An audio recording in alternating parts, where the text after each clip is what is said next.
se retrouve pour une lecture chuchotée. Ce sera pas un conte cette fois-ci, ça sera mon roman. Katrina.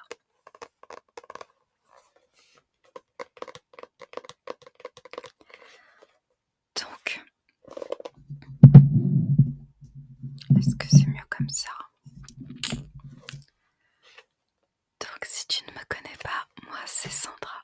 Ici, on fait de l'ASMR. Mais je suis avant tout écrivaine. Et c'est vrai que sur cette chaîne, j'ai déjà fait quelques lectures chuchotées de mes romans. Et je trouvais que ça faisait un moment que je l'avais pas fait, donc on reprend avec mon tout premier roman. Donc c'est un roman de fantasy, une histoire de clé magique qu'il faut protéger. Je te remets la playlist de mes lectures chuchotées et la lecture du prologue de ce roman. Donc celui-ci c'est vraiment mon tout premier roman, le tout premier qui est sorti, et la qualité c'est plus du tout ce que je fais maintenant, mais voilà, j'ai beaucoup de tendresse pour ce roman. Ce soir je voulais lire le chapitre 2 et je vais peut-être continuer un petit peu. Je te lirai pas le chapitre 1 parce qu'il n'est pas forcément nécessaire à la compréhension de l'histoire en fait. Et je compte pas te lire non plus tout mon roman, ça n'aura aucun intérêt.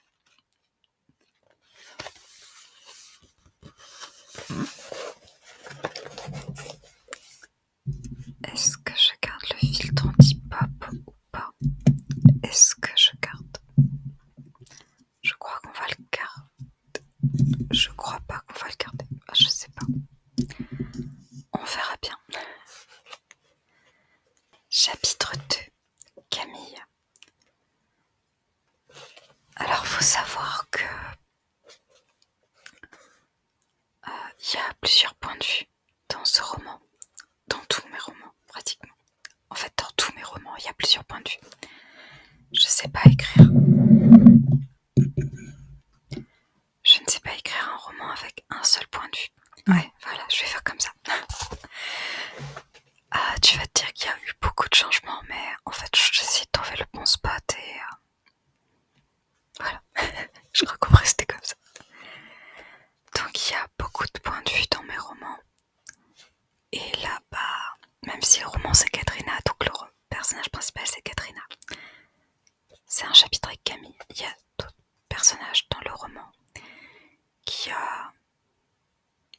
sont protagonistes principaux des chapitres. Donc ne t'inquiète pas.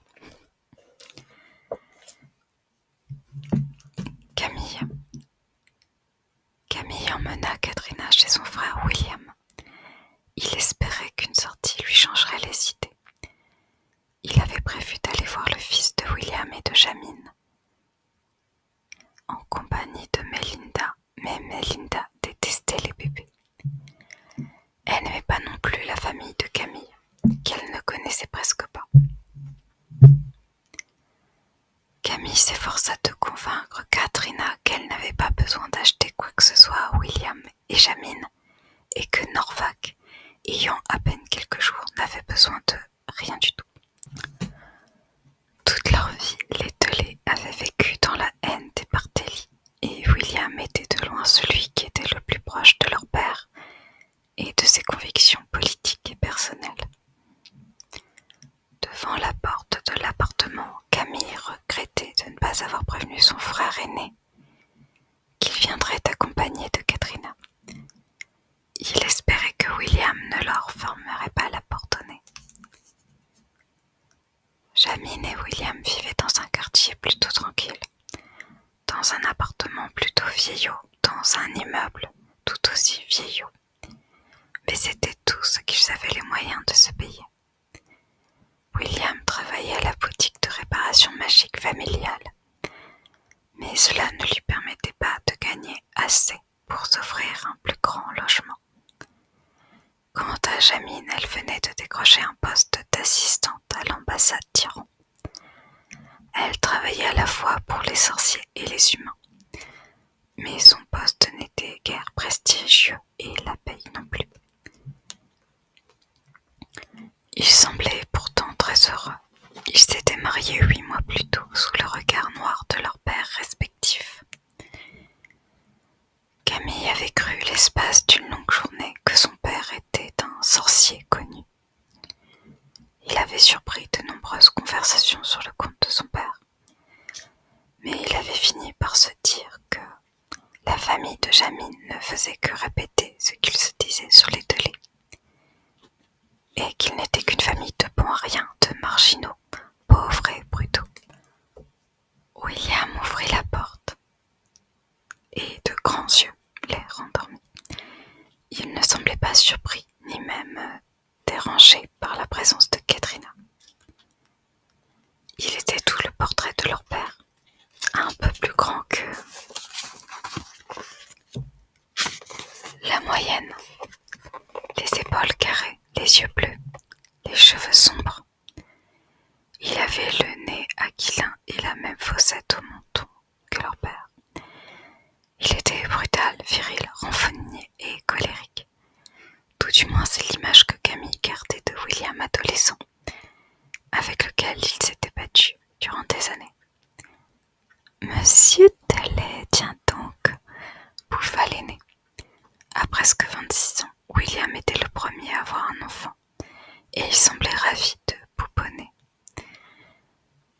Jamine apparut avec un être minuscule aux cheveux sombres et à la peau cannelle dans les bras. Norvaque ne naît plus de sa mère. Jamine, dont les cheveux courts et noirs tombaient de chaque côté de son visage rond et bronzé, lui les invita à entrer. Jamine embrassa Camille sur les 2 joues, jurant qu'il avait grandi depuis la dernière fois qu'ils s'étaient vus. Camille leva les yeux au plafond et William l'imita. « Pourquoi tu appelles ton frère Monsieur Dalley ?» demanda Jamine interloquée. « Tout le monde appelle ce bon vieux Cam Monsieur Dalley, » répliqua William. Camille serra les dents. Tous les membres de sa famille se faisaient une joie de lui rappeler à quel point il paraissait prétentieux à leurs yeux, et bouffi de prétentieux. Tous les membres de sa famille se faisaient une joie de lui rappeler à quel point il paraissait prétentieux et bouffi d'orgueil. Camille avait de l'ambition, plus qu'aucun autre membre de sa famille. Et ça, personne ne semblait le comprendre. Comme son père, William associait l'ambition à la prétention. Camille n'était pas d'accord, mais il ne pouvait rien dire. Critiquer William aurait été aussi néfaste que critiquer son père. « Tu dois être Mélinda », dit Jamine avec un sourire figé, en direction de Katrina. Camille se mordit la lèvre, il craignait que Katrina ne s'en aille. Elle, qui détestait Mélinda, n'apprécierait pas la comparaison. Il sentait qu'il allait avoir des ennuis. Pourtant, Katrina se contenta de sourire avec politesse. « C'est Katrina Bartelli », corrigea William, venant en aide à Camille. « Oh !» fit Jamine avec étonnement. « C'est incroyable, une célébrité chez moi. Quand je vais dire ça à ma mère, elle va être folle de joie. Une célébrité dans ma maison. » s'enthousiasma Jamine, en entraîna Katrina vers le canapé. William entraîna quant à lui Camille dans la cuisine, laissant les 2 jeunes femmes entre elles. Camille n'osait lui dire qu'il aurait préféré rester en compagnie de Kat. Il craignait qu'elle ne se sente mal à l'aise.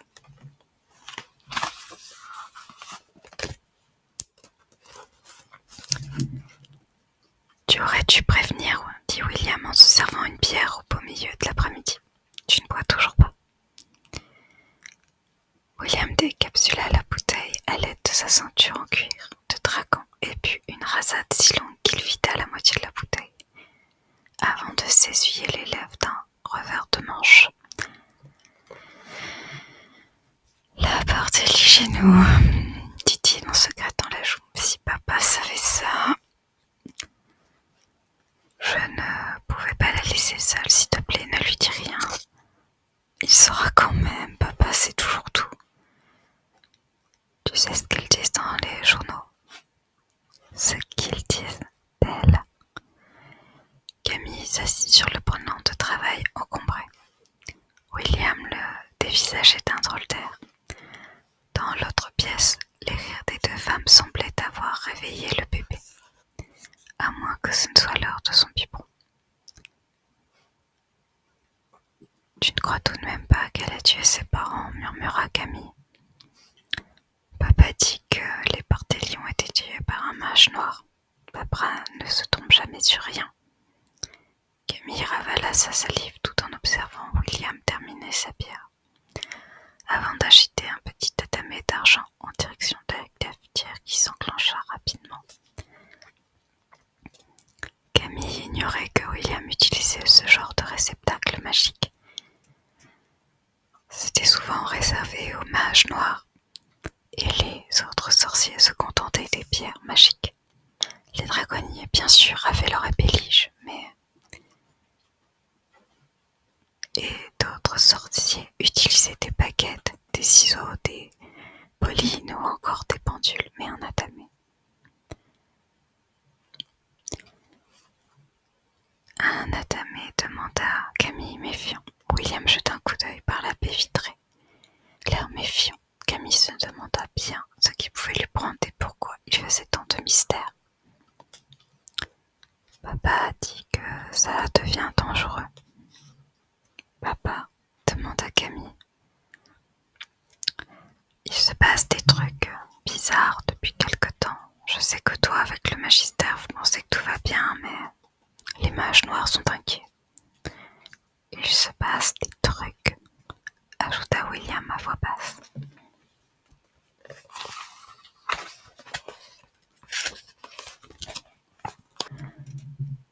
Camille fronça les sourcils. Il préférait ne pas demander à William comment il pouvait connaître le milieu des mages noirs. William avait ses secrets et Camille les siens. Depuis quand tu n'es pas rentré à la maison? Demanda William pour changer de sujet. Des semaines. Tu fais quoi quand il te met dehors? Tu vas où? Camille se mordit la lèvre pour ne pas lui répondre qu'en 4 ans, c'était bien la première fois qu'il s'en inquiétait. Et qu'il s'était toujours débrouillé pour s'en sortir, qu'il n'avait besoin d'aucune aide. Chez les Miller, répondit Camille. J'ai un coin à moi à la villa. Plutôt cool de leur part, répliqua William. Je ne suis pas sûre que j'aimerais t'avoir dans les pattes aussi longtemps. Tu as essayé de lui parler, de lui demander pourquoi il te déteste autant. Il me déteste parce que je suis née. Il voulait une fille, j'ai eu le malheur d'être un garçon. Alors il m'a affublé d'un prénom de fille et il s'est mis à me détester. Papa n'est pas aussi mauvais, c'est un chouette gars quand on le connaît. Tu veux dire lorsque l'on est raciste, sexiste, anti-Barthély, alcoolique? Demanda Camille. William se maîtrisa. Camille le connaissait assez pour savoir qu'en un autre lieu et à une autre époque, ils auraient dû se battre l'un contre l'autre. Cette fois, William se contenta de grimacer. Tu devrais venir nous voir à la boutique. Viens discuter avec lui lorsqu'il n'est pas à la maison. Vois-le dans un autre contexte. Je suis sûre qu'il apprécierait. Je travaille pour Delphine Miller et il déteste tous les Barthély. Peut-être bien que papa déteste les Barthély, seulement Andy voulait t'arracher à la famille. Papa n'a pas toujours été un bon père, et nous, on n'a pas toujours été très cool avec toi, c'est vrai. Devenir père, ça m'a ouvert les yeux sur pas mal de choses. Il ne savait juste pas comment faire avec toi. Tu es tellement différent de nous. Je ne suis pas si différent, protesta Camille. Aussi, tu es mieux que nous. Toi, tu as envie de réussir, de faire des choses importantes, et toi, tu aimes beaucoup Katrina. D'après ce que j'ai entendu Charles parle trop, conclut Camille renfrognée. Camille détestait parler de son enfance et bien plus encore de parler de ses sentiments pour Katrina. Cela le mettait mal à l'aise et il détestait être mal à l'aise, plus encore devant un membre de sa famille. Charles parle trop, répéta William avec un sourire. En tout cas, il y en a une à qui la maternité irait très bien, dit William, en désignant le salon d'un geste du menton. Camille jeta un coup d'œil à travers la fausse baie vitrée qui donnait sur le salon encombré d'objets pour bébé et de linge, se repassant tout seul sur la table de la salle à manger. Katrina a gazouillé, le petit Normbach dans les bras, attentive aux conseils de Jamie. Camille ne voulait pas d'enfant, il ne les détestait pas, il craignait simplement d'être comme son propre père, violent, dangereux et mauvais. Il ne voulait pas prendre le risque de faire du mal à un enfant. Il s'était juré ça depuis toujours. Par là, Katrina conseilla William, avant qu'un hôte ne lui mette le grappin dessus.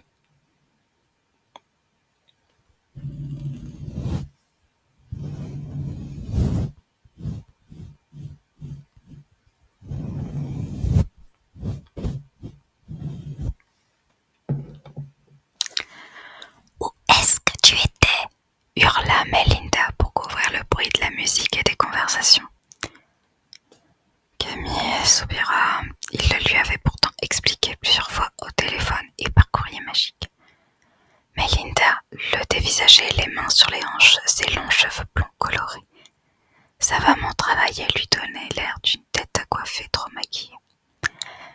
La fête battait son plein dans la petite maison de vacances que Guillaume et Alcide avaient louée pour fêter la fin des vacances scolaires.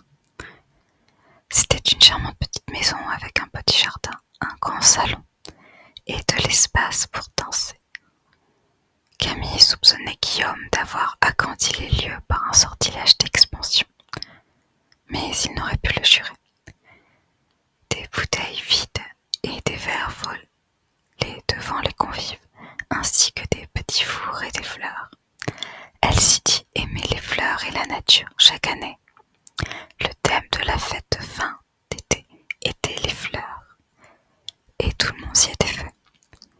Cette année, la décoration ressemblait à celle de mariage, avec des arches fleuries, des bouquets de mariés, des nœuds, des ballons et une énorme pièce montée pour dessert. Je travaillais, répondit Camille.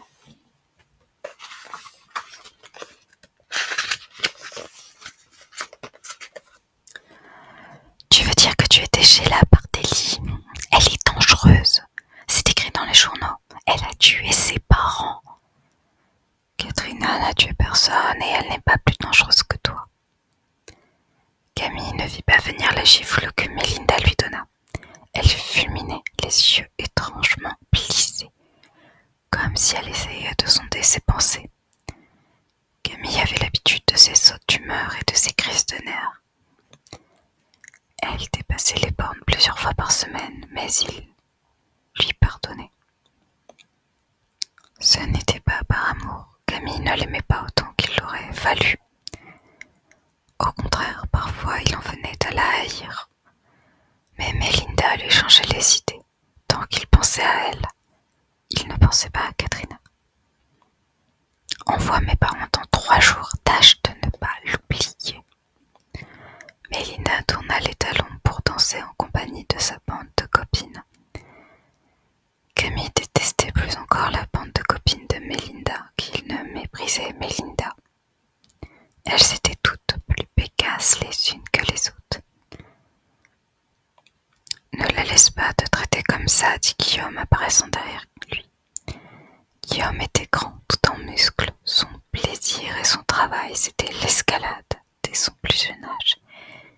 Il s'était décidé à devenir chercheur pour les centres magiques. Il se passionnait également pour la botanique et les créatures en tout genre. Mais mais à 24 ans, il n'était pas encore parvenu à obtenir son diplôme de cycle 7, indispensable pour son métier.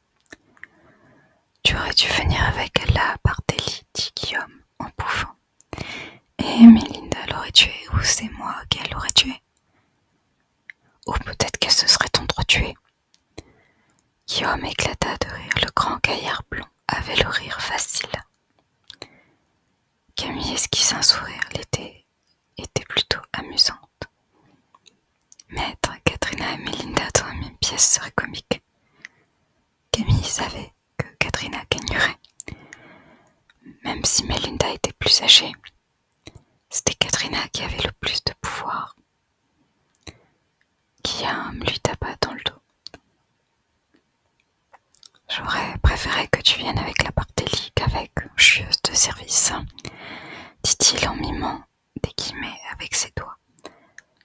Elle n'a pas arrêté une minute de nous bassiner avec son beau-frère, le député et les droits des vampires.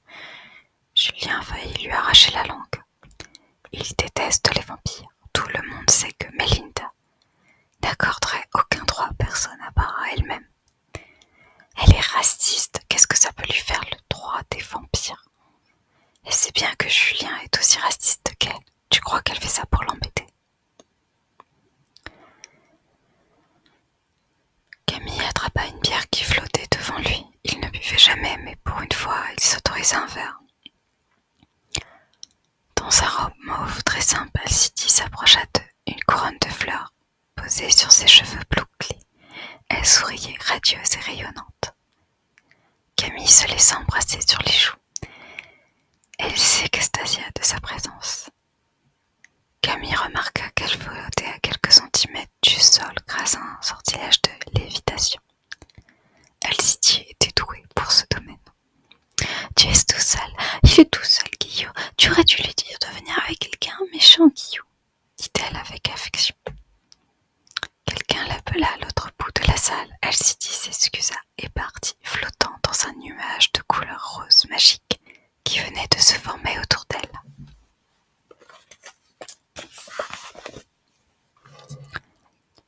Mélinda lui a dit qu'elle ressemblait à un pot de chambre, expliqua Guillaume. Depuis, elle a décidé de faire comme si elle n'existait pas. Excuse-moi, je dois aller séparer Régis et Victor afin que l'un d'eux n'épargne l'autre. Camille leva sa bouteille et se rembrunit. Au milieu de la salle, Mélinda dansait en compagnie de Virginie et d'Hector. Camille se contenta de les observer longuement, regrettant de ne pas avoir le courage de quitter Mélinda. Je voudrais bien qu'il le fasse. Il ne pouvait pas rester avec elle. Elle le dégoûtait, il était convaincu qu'elle le trompait. Tiens, monsieur Delay, il me semblait que vous travailliez ce soir. Camille fronça les sourcils. Le professeur de magie noire, Sébastien Urvin, avait 30 ans, mais il paraissait facilement 10 ans de plus. Surtout depuis qu'il avait passé quelques années dans l'Est à la recherche de ce qu'il appelait la vérité magique. Ce qui se traduisait tout naturellement par la magie la plus noire du monde et les sorciers les plus dangereux qui soient. Urvin portait son éternel jean et sa chemise blanche et sa veste bleu marine, à croire qu'il ne possédait rien d'autre dans sa garde-robe. Avec ses cheveux courts grisonnants et ses yeux bleus électriques, il impressionnait autant qu'il fascinait. Seulement, il n'impressionnait pas Camille qui savait exactement ce que valait cet homme. Ce n'était qu'un être fourbe dangereux dont il fallait se méfier. « Je suis en congé ce soir, répliqua Camille avec un sourire forcé. Il lui semblait toujours qu'il devait se justifier auprès du professeur de magie noire. Il ignorait pourquoi. Le sorcier le droissa avec un demi-sourire. Camille se sentit mal à l'aise. Le regard du professeur était étrange. Lui aussi paraissait vouloir sonder ses pensées. C'est étrange puisque, pas plus tard qu'hier, Anatole m'a confié que vous aviez beaucoup de travail jusqu'à la rentrée. vous étiez payé pour ces heures supplémentaires. Camille serra la bouteille de bière. Ce maudit Anatole avait parlé à son cher ami. Si Urbain allait raconter à Anatole Camille était là, il aurait des ennuis, de gros ennuis. Il n'avait pas le droit de laisser Katrina seule, c'était écrit dans son contrat. Delphine Miller ne l'avait pas engagée pour qu'il lui serve de secrétaire, mais de babysitter à Katrina. Seulement elle n'avait plus l'âge d'être surveillée, selon Camille. Il n'en restait pas moins que son contrat n'avait pas changé. Katrina est avec sa tante, elle n'a pas besoin de moi, mentit Camille, s'efforçant d'avoir autant d'aplomb que possible. Étrange, pas plus tard que ce matin, Delphine me disait s'envoler pour le Japon. Soit elle n'est pas partie et prendrait le risque d'un conflit protocolaire, soit vous êtes un très mauvais secrétaire pour l'avoir oublié. Dans tous les cas, vous restez le pire menteur que la déesse Négré. Camille le dévisagea agacé. Il détestait plus encore Sébastien Urbain qu'il ne détestait son père. Au moins, il pouvait éviter le second. Pour Urbain, malheureusement, c'était peine perdue. Allez donc faire ce pourquoi on vous paye, maugréa le professeur. Sinon quoi ? Demanda Camille avec assurance.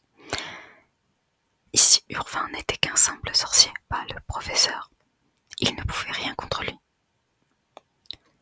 Une lueur éclaira le visage du professeur. Il souriait supérieur et satisfait.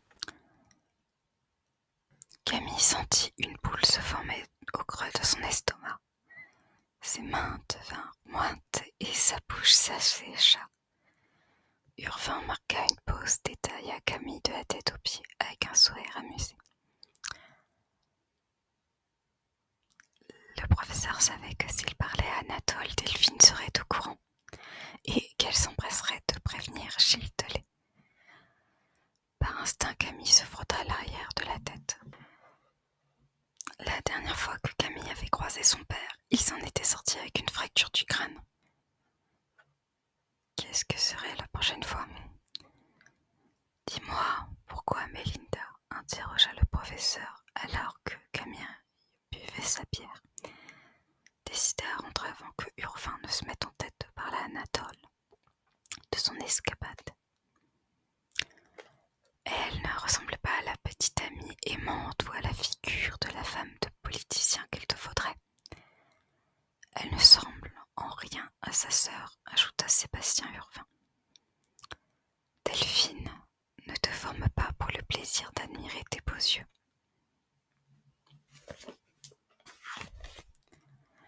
Il te faut autre chose que ça, dit-il en désignant Mélinda dansant lascivement entre Hector et Jérémie. Camille ne put s'empêcher de faire la moue devant ce trio. Urbain avait raison. Elle serait un frein à sa carrière si elle ne se reprenait pas très vite. Un scandale entacherait à jamais sa réputation. Il ne pouvait se le permettre. Katrina est prête à soutenir tes ambitions, continua le professeur. Son verre vide se remplit d'un liquide transparent à forte odeur d'alcool. Lavrenti ne semblant pas décidé à casser sa canne, il ne serait pas étonnant qu'il soutienne. Il ne serait pas étonnant qu'il accepte ce soutien. La Russie en guise de gâteau de mariage. Peu pourrait se vanter d'un tel exploit. Katrina est trop jeune pour se marier, assura Camille. Vraiment.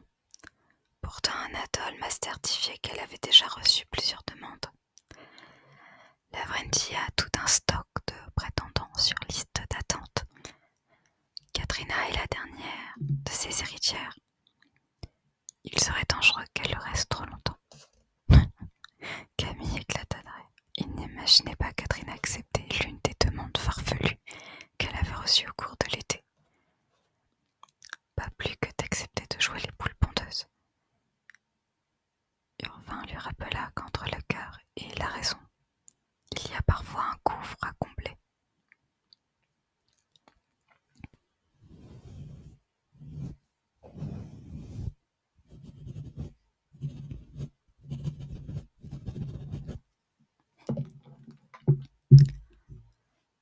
semaine passa si vite que Camille ne la vit pas s'écouler.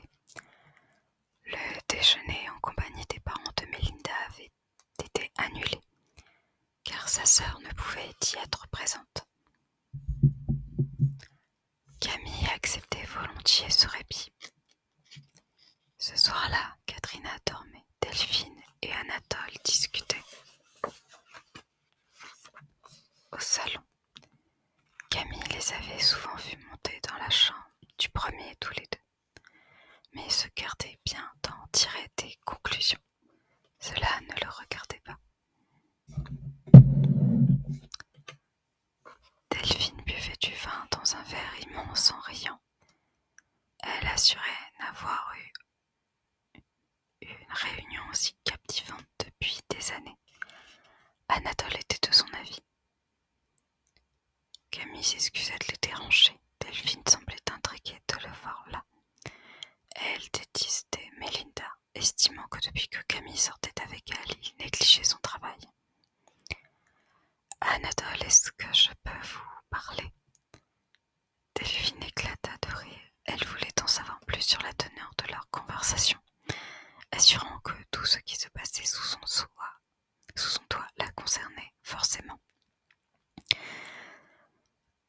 Camille exécuta une pirouette, lui jurant qu'il s'agissait d'une conversation entre hommes. Delphine rit de plus belle. « Si c'est donc si sérieux, je vous laisse, dit-elle hilare. Camille la regarda sortir son verre à la main. Jamais il ne l'avait vue aussi guillerette, pas même les jours de fête. Pour elle, tu es encore un adolescent, s'excusa Anatole. Camille savait bien ce qui inspirait sa patronne et elle n'avait pas tort. S'il voulait devenir magistrat un jour, il avait encore beaucoup à apprendre. Camille s'approcha de la porte-fenêtre, signifia à Anatole qu'il désirait sortir. L'homme le suivit dans le grand jardin jusqu'à une table en marbre, accompagnée de ses bancs. La maison était presque fantomatique de là où il se trouvait. Elle semblait immense, imposante, mais vide et abandonnée, comme si toute vie l'avait désertée. Tu ne m'as pas fait venir ici pour parler de toi, je me trompe. Camille se gratta la joue. Sa vie n'avait d'ailleurs aucun intérêt pour qui que ce soit. Anatole s'allongea sur l'un des bancs, les yeux rivés vers les étoiles brillantes de la fin d'août. Camille l'avait toujours trouvé bien étrange, cet homme-là. Peut-être moins qu'Andrelevitch Barthély. Personne ne pouvait être plus étrange que le père de Katrina. Camille hésitait encore à parler de ce qu'il avait appris. Katrina ne lui avait pas fait de jurer de garder le secret, mais tout de même, il la trahissait. Il avait du mal à se résoudre à faire une chose pareille. Que savez-vous de la mort des parents de Kate? Anatole ne prit pas la peine de se redresser. Une fois lente, il expliqua à Camille qu'ils en savaient presque autant que celui-ci ne l'imaginait.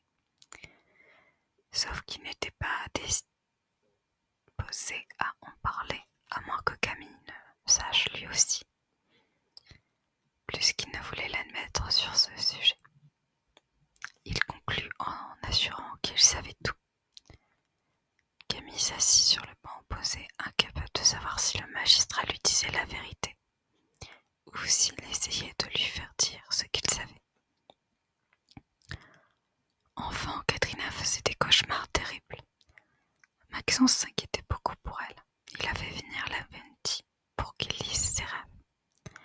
Elle ignore cela. Elle ne doit pas savoir. Cela ne servirait à rien d'ailleurs. Camille entendait souvent parler du patriarche Barthély Laventi, mais il n'avait encore jamais eu l'occasion de le rencontrer. Le père de Camille assurait qu'il fallait mieux ne jamais voir le vieux Barthély, qu'il était plus roublard que tous les roublards du monde réunis, et plus rusé que tous les rusés de la terre. Gilles Delay disait toujours que Laventi avait tout du vieux dandy gentleman, avec en plus l'âme d'un pirate sans foi ni loi.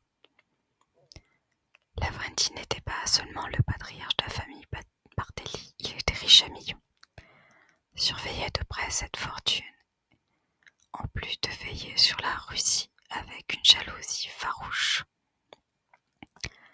Lavrenti avait présidé le ministère russe des sorciers durant des décennies.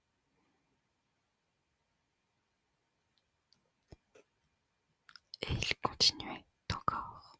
Si Lavrenti murmurait, on exécutait. Qu'importe ce qu'il en coûtait.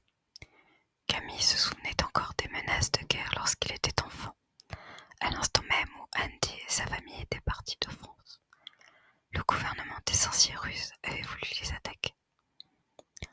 Au retour de Katrina, les menaces de guerre s'étaient de nouveau envolées. Elle a souffert, dit Camille. Vous saviez et vous n'avez rien fait. Nous savions, Maxence et moi. Delphine n'en sait pas la moitié, elle ne voulait pas savoir. Elle ne supporte pas l'idée que sa sœur soit morte, alors qu'elle ait pu être transformée en une créature magique. La voix d'Anatole s'éteint. Il resta un instant silencieux. Camille l'entendit renifler, incapable de savoir s'il pleurait ou s'il était incommodé par les pollens. Lavrenti a retrouvé le corps de son fils, annonça Anatole. Il est parti le chercher. Il savait où trouver la maison. Il n'a pas voulu faire enterrer Andy officiellement. Pourquoi? C'est cruel pour eux. Parce qu'il aurait fallu expliquer l'état de son corps, dire ce qu'était devenu Solange. Personne n'aurait pu le supporter.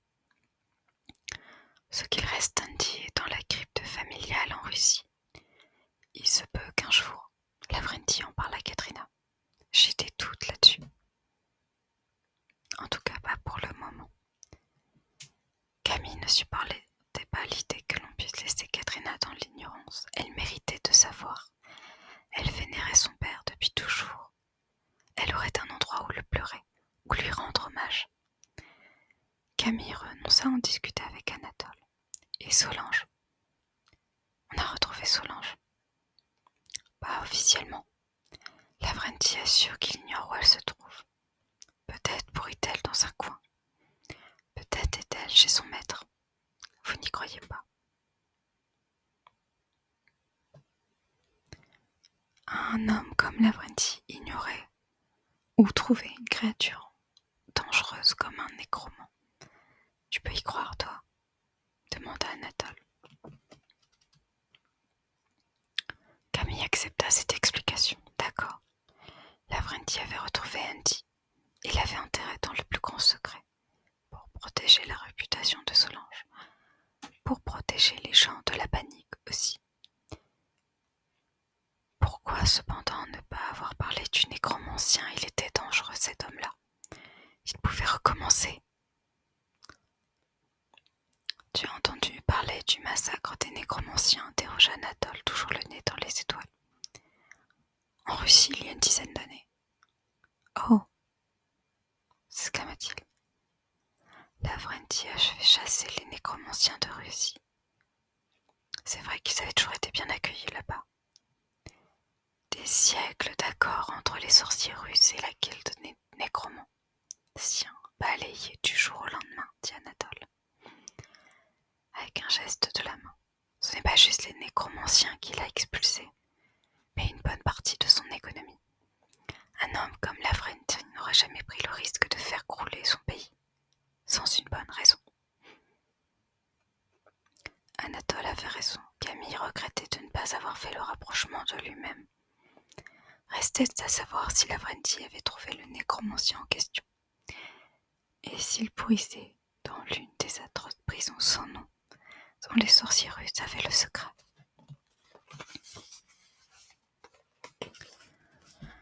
Il y a autre chose, dit Camille. Lorsqu'elle me raconte ses rêves, elle parle de neige, de froid. Elle dit qu'il neigeait beaucoup, qu'il faisait très froid. Ça ne colle pas, ils sont morts en été. On ne sait pas, Camille. On ne sait pas quand ils sont morts. Mis à part Lavrenti, personne n'a vu l'état du corps d'Andy. Il n'a pas voulu nous laisser voir. Rien n'exclut que Katrina soit restée des semaines ou des mois toute seule là-bas. Elle n'a aucune idée de la date à laquelle ils ont pu être assassinés.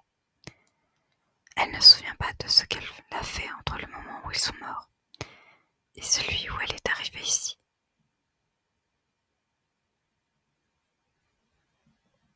Camille chancela sur le coup de l'émotion. Il n'en croyait pas ses oreilles. Il lui avait toujours semblé que la mort des Barthelli avait eu lieu la veille du retour de Katrina, un 30 août. Anatole marqua une pause. Camille s'efforçait de comprendre ce qu'on venait de lui dire. Mais il n'y arrivait pas. Il n'imaginait pas une enfant si jeune rester durant des semaines en compagnie d'un cadavre, sans personne pour s'occuper d'elle. Il est revenu, annonça Anatole d'une voix morte. Il s'appelle Basilos. Il est en France, quelque part, à rassembler une armée. On essaie de l'arrêter, mais il est plus malin et plus puissant qu'on ne le pensait. Katrina l'ignore. Elle ne doit pas savoir pour le moment. Ce qu'elle ne sait pas, c'est qu'à la rentrée, il y aura quelques petits changements. Et enfin pense que c'est ce qu'il y a de mieux à faire. Delphine n'est pas de cet avis, mais il en va de la vie de Katrina. Camille écouta médusé ce qu'Anatole avait à lui révéler. Il resta assis bien après le départ d'Anatole, les bras ballants, les yeux hagards, avec la sensation qu'un malheur allait lui tomber dessus. Il dut jurer de ne rien dire à Katrina. Il devait garder le secret. Il comprenait mieux à présent pourquoi Anatole tenait tant à ce qu'il reste auprès d'elle durant les vacances.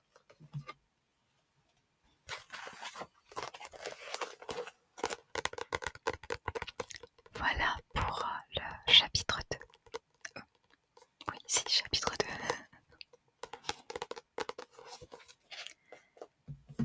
J'espère que cette lecture t'aura plu, qu'elle t'aura aidé à t'endormir et t'aura donné envie de découvrir la suite. Les liens sont en description si tu veux aller voir sur Amazon. Donc voilà, moi je vais te laisser faire de beaux rêves et je te dis à très bientôt pour la prochaine vidéo. Mais n'hésite pas à me dire si tu as aimé cette